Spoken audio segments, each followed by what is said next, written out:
Hey hi guys, welcome to our YouTube channel mining వాలా in Telugu. మన ఈ వీడియోలో స్టోన్ డస్ట్ బ్యారియర్ గురించి చెప్పుకుందాం. సో వీడియోలో పోయే ముందు ఒక చిన్న స్టోరీ చెప్తా.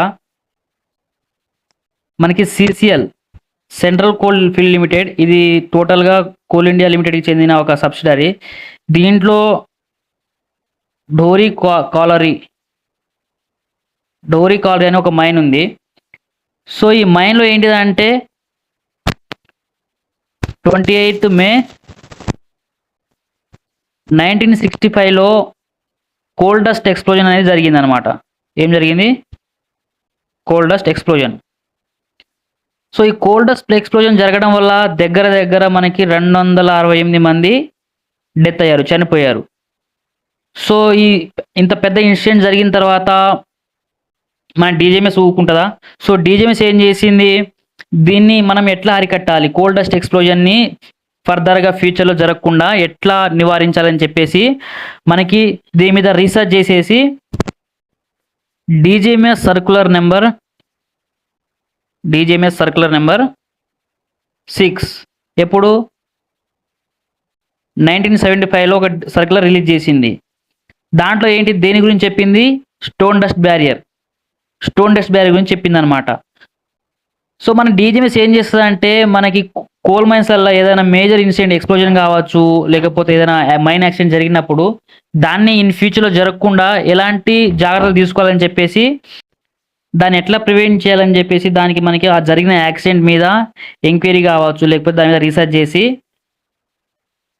మనకి ఒక సర్క్యులర్ రిలీజ్ చేస్తుంది.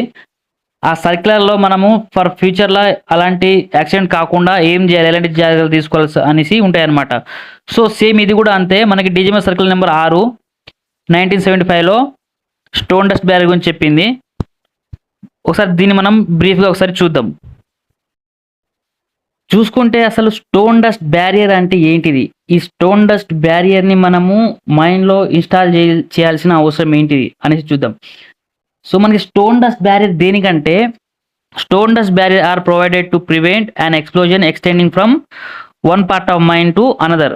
ఒక పార్ట్ నుంచి వెళ్ళి ఇంకో పార్ట్కి ఈ ఎక్స్ప్లోజన్ అనేది ఎక్స్టెండ్ కాకుండా ఇది కౌంటర్ అటాక్ చేస్తుంది అనమాట.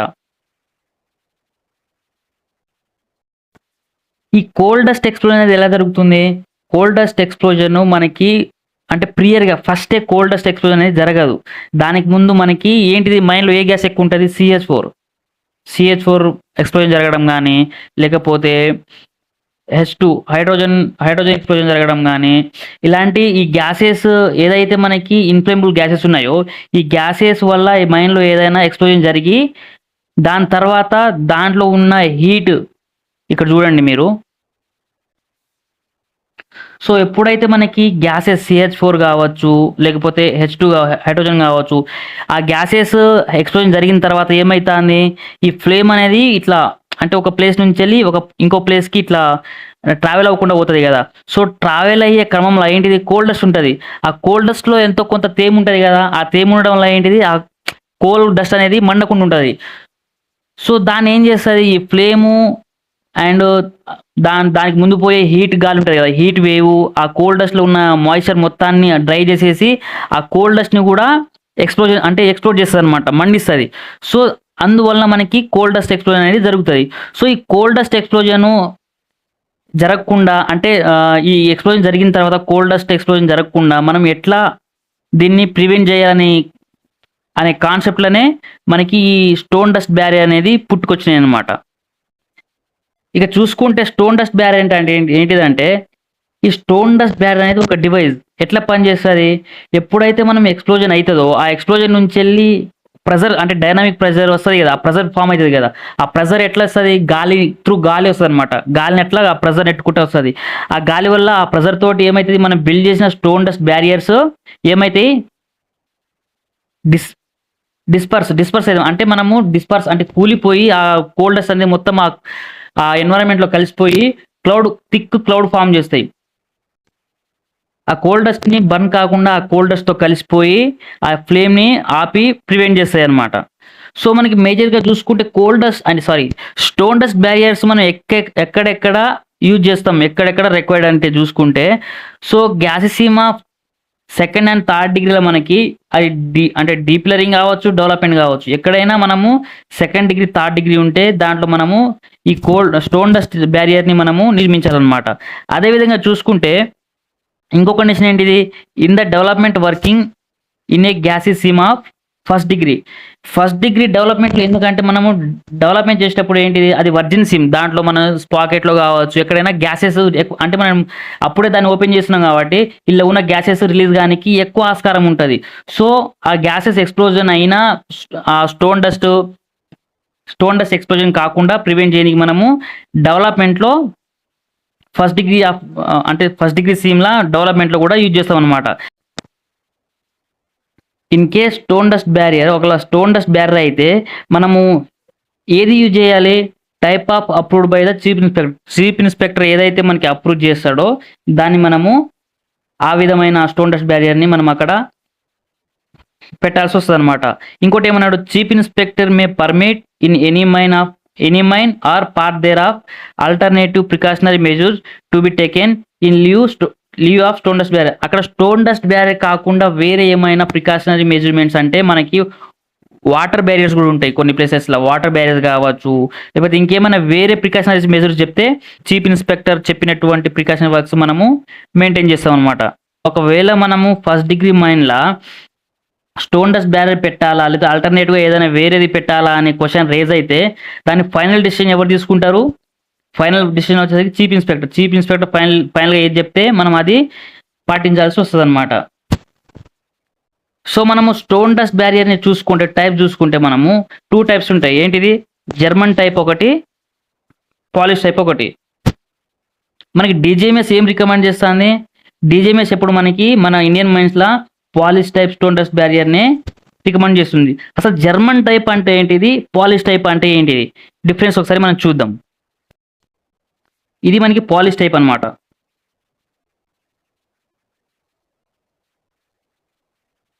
ఇది జర్మన్ టైప్.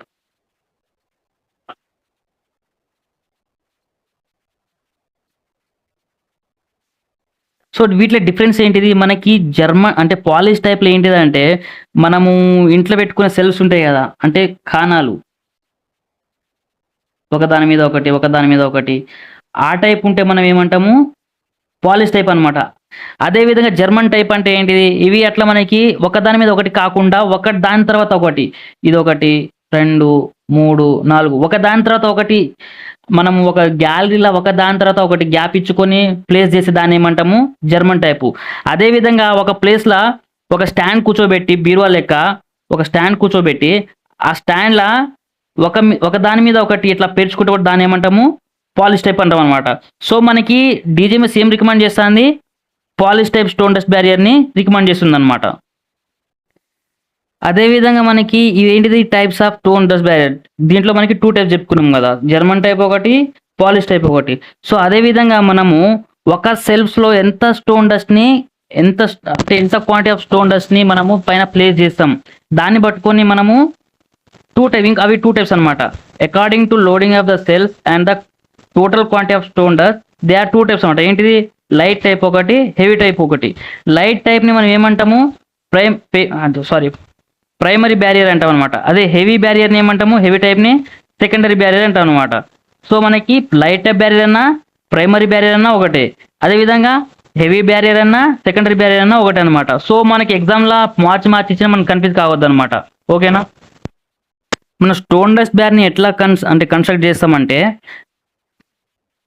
సెల్స్ కూడా ఎట్లుంటాయి, అవి ఇట్లా 2 పక్కలు మనం వేసుకొని అంటే 2 సైడ్లు ఇట్లా వేసుకొని కుండి ఇట్లా సెల్స్ ఉంటాయి అనమాట.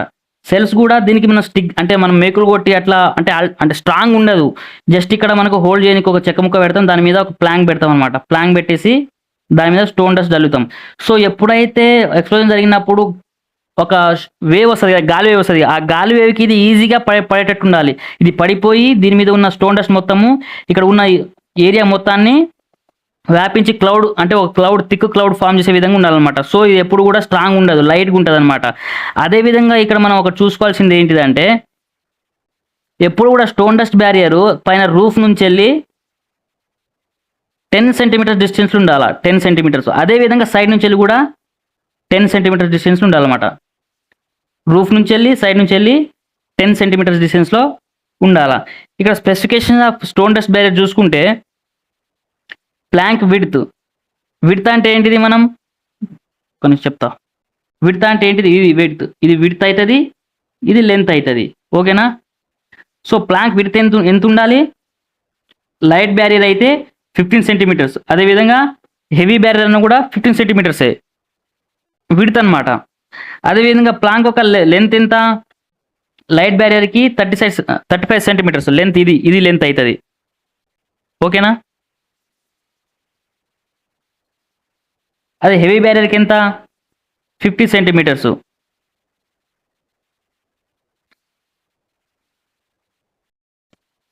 Next frame member. Frame member అంటే ఏంటి, ఇది మనం ఏదైతే ప్లాంక్ని కూర్చోబెడతామో దాన్ని ఏమంటాము, ఫ్రేమ్ మెంబర్ అంటాము. ఇది ఫ్రేమ్ మెంబర్.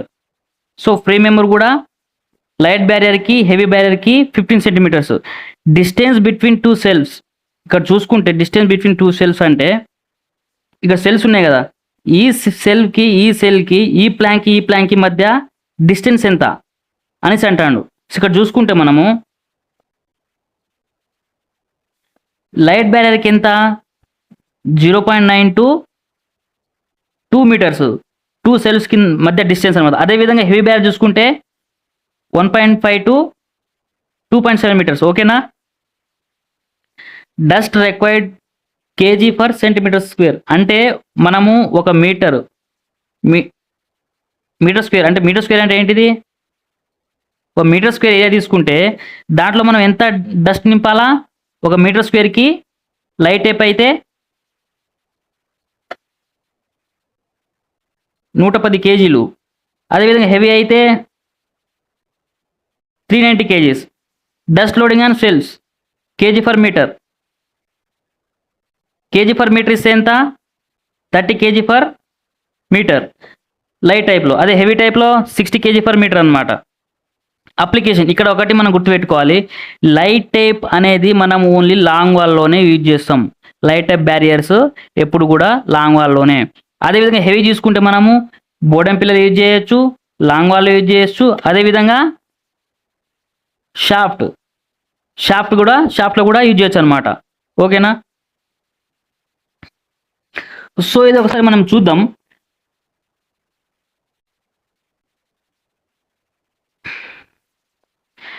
మనకి ఇప్పుడు అంటే ఈ స్టోన్ డస్ట్ బ్యారియర్ అనేది ఎలా వర్క్ అవుతుందో ఒకసారి మీకు క్లియర్గా ఎక్స్ప్లెయిన్ చేస్తా. ఇక్కడ ఎక్స్ప్లోజన్ జరిగింది, అంటే ఎక్స్ప్లోజన్ ఏమై ఉండొచ్చు, CH4 గ్యాస్ అయి ఉండొచ్చు, లేదా H2 గ్యాస్ ఉండొచ్చు, ఏదైనా వేరే గ్యాస్. ఒక గ్యాస్ ఎక్స్ప్లోజన్ జరిగిన తర్వాత అక్కడ బ్లాస్ట్ అయ్యి ఆ ఫ్లేము, ఆ షాక్ వేవ్ ఇట్లా వస్తూ ఉంటుంది అనమాట. ఈ డైరెక్షన్లో వస్తూ ఉంటుంది.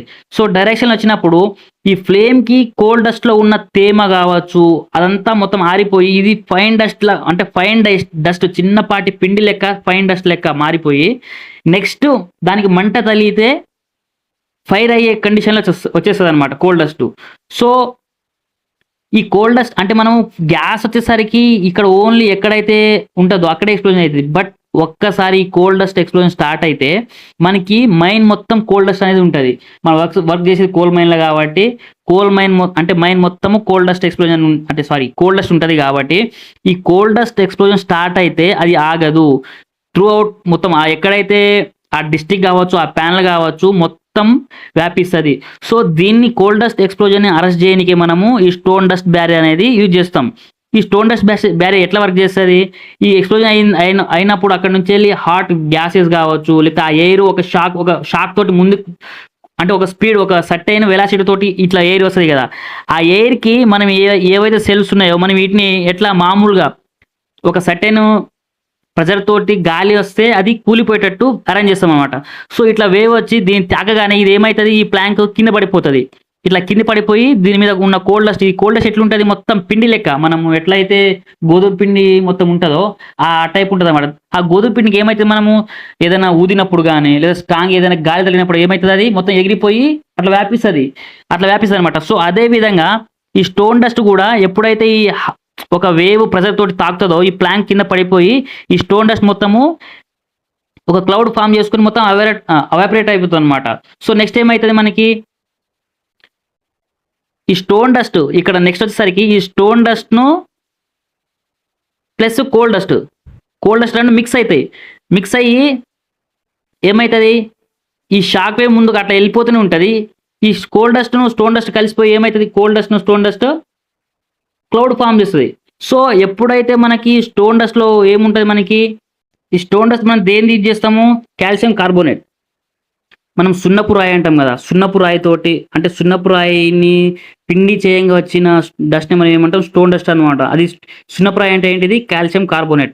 సో అది మనకి దానివల్ల యూజ్ ఏమవుతుంది అది ఎక్కువ హీట్ని అబ్జర్వ్ చేసుకునే గుణం కలిగి ఉంటుంది. అదేవిధంగా ఇన్కంబస్టబుల్ మెటీరియల్ అది ఎప్పుడు కూడా మండదు, మండే దాన్ని కూడా ఆపుతుంది. సో అలాంటి ప్రభావం కలిగి ఉండడం వల్ల ఏమవుతుంది ఈ కోల్డ్ డస్ట్లో మొత్తం కలిసిపోయి వచ్చే హీట్ని కూడా అబ్జర్వ్ చేసుకొని ఆ కోల్డ్ డస్ట్ని ఈ మండకుండా చేస్తుంది అనమాట. సో అదేవిధంగా ఉన్నప్పుడు ఏమవుతుంది ఈ ఎక్స్ప్లోజన్ ఆఫ్టర్ ఇక్కడ గ్యాసెస్ కావచ్చు ఏవైనా ఉన్నంత వరకు మండి CH4 కావచ్చు ఇంకా వేరే గ్యాస్ కావచ్చు ఆ క్వాంటిటీ ఉన్నంత వరకు అవి మండి తర్వాత ఆటోమేటిక్గా ఆరిపోతాయి. సో మనకి కోల్డ్ డస్ట్ ఎక్స్ప్లోజన్ జరగలేదు కాబట్టి ఈ ఎక్స్ప్లోజన్ ముందుకి పోదనమాట, అక్కడతోటి ఆగిపోతుంది. సో ఆ విధంగా మనకి cold dust stone dust barriers work చేస్తాయి అనమాట. ఓకేనా. మనకి స్టోన్ డస్ట్ బ్యారియర్స్ ఫేస్ నుంచి వెళ్ళి ఎంత డిస్టెన్స్లో కన్స్ట్రక్ట్ చేయాలా. సో మనకి స్టోన్ డస్ట్ బ్యారియర్స్ ఫేస్ నుంచి వెళ్ళి సర్టెన్ డిస్టెన్స్లో ప్లేస్ చేస్తే మాత్రమే అది ఇక్కడ ఏమైనా ఎక్స్ప్లోజన్ అయినప్పుడు ఆ వేవ్కి ఆ ప్రెజర్కి అది కొలాప్స్ అయ్యే విధంగా ఉంటుంది అనమాట. మనం మరి దగ్గర కూర్చోబెట్టినా అది కొలాప్స్ కాదు, అదేవిధంగా మరి ఓవర్గా లాంగ్ అయినా కూడా అది కొలాప్స్ కాదు, కింద పడడు, డిసపియర్ కాదు. సో అది క్లౌడ్ ఫామ్ చేయదు. సో ఇక్కడ చూసుకుంటే డిస్టెన్స్ ఫ్రమ్ ఫేస్, అదే లైట్ టైప్ బ్యారియర్ చూసుకుంటే మనము ఇది ఓన్లీ లాంగ్ వాల్ యూజ్ చేస్తాం కాబట్టి ఫేస్ నుంచి వెళ్ళి 45 to 110 మీటర్స్ డిస్టెన్స్లో ఉండాలన్నమాట. సో ఇక్కడ హెవీ టైప్ బ్యారియర్ చూసుకుంటే ఇది మనం బోడెన్ పిల్లలు యూజ్ చేస్తాము, లాంగ్ వాల్ యూజ్ చేస్తాము, అదేవిధంగా షాఫ్ట్ దగ్గర కూడా యూజ్ చేస్తాము. సో ఇక్కడ బోడెన్ పిల్లలు చూసుకుంటే 135 మీటర్స్ టు 360 మీటర్స్ డిస్టెన్స్లో ఉండాలా. అదే లాంగ్ వాల్లో చూసుకుంటే 180 మీటర్స్ నుంచి వెళ్ళి 320 మీటర్స్ డిస్టెన్స్లో ఉండాలన్నమాట. సో ఇక్కడ షాఫ్ట్ దగ్గర చూసుకుంటే ఎక్కడైతే మనం షాఫ్ట్ దిగుతామో అక్కడ నుంచి వెళ్ళి ఈ ట్రావెలింగ్ రోడ్వేలో 90 మీటర్స్ నుంచి వెళ్ళి 150 మీటర్స్ డిస్టెన్స్లో ఉండాలన్నమాట. Stone dust shall not be less than 10 centimetres from the roof or sides of the roadway or any roadway supports. ఇక్కడ ఏమంటానంటే స్టోన్ డస్ట్ అనేది రూఫ్ నుంచి వెళ్ళి కావచ్చు లేదా సైడ్ నుంచి వెళ్ళి కావచ్చు 10 సెంటీమీటర్స్ కంటే తక్కువ డిస్టెన్స్లో ఉండద్దు. ఇక్కడ రూఫ్ నుంచి వెళ్ళి కావచ్చు సైడ్ నుంచి వెళ్ళి కావచ్చు 10 సెంటీమీటర్స్ కంటే తక్కువ డిస్టెన్స్లో ఉండద్దు. ఎందుకు టోటల్ బ్లాక్ చేయొద్దు అనమాట. కొంచెం దానికి కొంచెం ఫ్రీ ప్లేస్ ఉండాలి. ఫ్రీ ప్లేస్ ఎందుకు ఉండాలంటే ఈ షాక్ వేవ్ ఏదైతే ఉందో అది వచ్చినప్పుడు మొత్తం అట్లా కొట్టుకోపోకుండా కొంత గాలి సైడ్ నుంచి వెళ్ళి టాప్ నుంచి వెళ్ళి సైడ్ నుంచి వెళ్ళిపోయి దీన్ని మొత్తం కూలగొట్టేటట్టు ఉండాలన్నమాట. In board and pillar working only heavy type barriers may be provided. Heavy barriers shall be provided in all the entries of the district. Board and pillar వర్కింగ్లో మనము only heavy type barriers provide చేస్తాము. అది కూడా district ఎన్ని entries ఉంటే అన్ని entries దగ్గర మనము ప్రొవైడ్ చేస్తాం అనమాట. అదేవిధంగా ventilation officer ensure proper construction and maintenance supervise erection of new barriers write report on countersign by manager. Ventilation అంటే దీని యొక్క మెయింటెనెన్స్ కావచ్చు, కొత్త కన్స్ట్రక్షన్ కావచ్చు ఎవరు చూసుకోవాలా వెంటిలేషన్ ఆఫీసర్ చూసుకోవాలా. అదేవిధంగా ఏంటిదంటే అట్లీస్ట్ 1 వీక్లో వాటిని ఎగ్జామిన్ చేయాలి. స్టోన్ డస్ట్ని ఎగ్జామిన్ చేయడం అంటే ఏంటిది మనము ఆ స్టోన్ డస్ట్ గడ్డ కట్టుకోపోయిందా లేకపోతే దాని మీద ఏదైనా కోల్డ్ డస్ట్ అనేది పడ్డదా, కోల్డ్ డస్ట్ కలిసిందా, అది మంచి ఒకవేళ ఎక్స్ప్లోజన్ అయినా ఎగరగలిగే ఫామ్లో ఉందా లేదా అనేసి చూసుకోవాలన్నమాట. మనకి స్టోన్ డస్ట్ బ్యారియర్లో యూజ్ చేసే స్టోన్ డస్ట్ ఎట్లుండాలి ఇక్కడ చూసుకుంటే క్వాలిటీ ఆఫ్ స్టోన్ డస్ట్ అది ఎప్పుడు కూడా గాలిలో డిసపియర్ అయ్యే విధంగా క్లౌడ్ ఫామ్ చేసే విధంగా పౌడరీ ఫామ్లో ఉండాలన్నమాట. అదేవిధంగా షుడ్ నాట్ కేక్ అంటే గడ్డ కట్టుకోపోవడము అట్లా ఉండొద్దు. ఇది అదేవిధంగా నాట్ బి హైగ్రోస్కోపిక్. వాటర్ని తేమని కావచ్చు మైండ్లో ఉన్న తేమని వాటర్ని తీసుకొని గడ్డ కట్టే విధంగా ఉండొద్దు. Preferably light in colour, light colour ఉండాలి, వైట్ కావచ్చు లేకపోతే వేరే ఏ కలర్ ఉన్నా లైట్ కలర్ ఉండాలి. లైట్ కలర్ ఎందుకు ఉండాలంటే మనకి ఆ స్టోన్ డస్ట్ తోటి కోల్డ్ డస్ట్ కలిసినప్పుడు అది ఎంత క్వాంటిటీ ఆఫ్ కోల్డ్ డస్ట్ కలిసింది, అది వర్క్ అవుతుందా లేదా అని తెలియనికి ఉండాలన్నమాట. కోల్డ్ డస్ట్ ఎట్లాగో డార్క్ కలర్ ఉంటుంది కాబట్టి ఇది లైట్ కలర్ ఉంటే మనం ఈజీగా ఐడెంటిఫై చేయొచ్చు. లార్జ్ క్వాంటిటీలో దొరికే విధంగా, అదేవిధంగా దాన్ని ఈజీగా గ్రైండ్ చేసే విధంగా, పౌడర్ లెక్క ఫామ్ చేసే విధంగా ఉండాలి. ఇంకో మేజర్ పాయింట్ ఏంటిదంటే ఇది ఎగ్జామ్ పాయింట్ ఆఫ్ వ్యూలో చాలా ఇంపార్టెంట్. మనం ఎప్పుడు కూడా స్టోన్ డస్ట్లా silica percentage, free silica percentage 5% కంటే ఎక్కువ ఉండదు అనమాట. Free silica in stone dust is not more than 5%. ఓకేనా? ఇది ఎగ్జామ్లో చాలాసార్లు అడిగిండు. Stone dust should be preferably water proofed in humid and wet conditions. నేను చెప్పాను కదా మనకి మైన్స్లో ఎట్లాగో హ్యూమిడ్ కండిషన్ అంటే తేమ పర్సెంటేజ్ ఎక్కువ ఉంటుంది కాబట్టి అది ఎప్పుడు కూడా వాటర్ ప్రూఫ్ అయి ఉండాలా, నాన్ హైగ్రోస్కోపిక్ క్యారెక్టర్ కలిగి ఉండాలా, వాటర్ని తీసుకోవద్దు అనమాట, ఎప్పుడు పౌడర్ ఫామ్లో ఉండేటట్టు ఉండాలన్నమాట. సో అదేవిధంగా మనం ఏంటిదంటే ఈ స్టోన్ డస్ట్ బ్యారేజ్ చెప్పుకున్నాం కదా. సో ఇలాంటి ఏమైనా మనకు ఒక టాపిక్ మీద మీకు వీడియోస్ కావాలనుకుంటే నాకు కామెంట్ సెక్షన్లో కామెంట్ చేయండి, తప్పకుండా నేను వీడియో చేయడానికి ట్రై చేశాను అనమాట. Thank you for watching.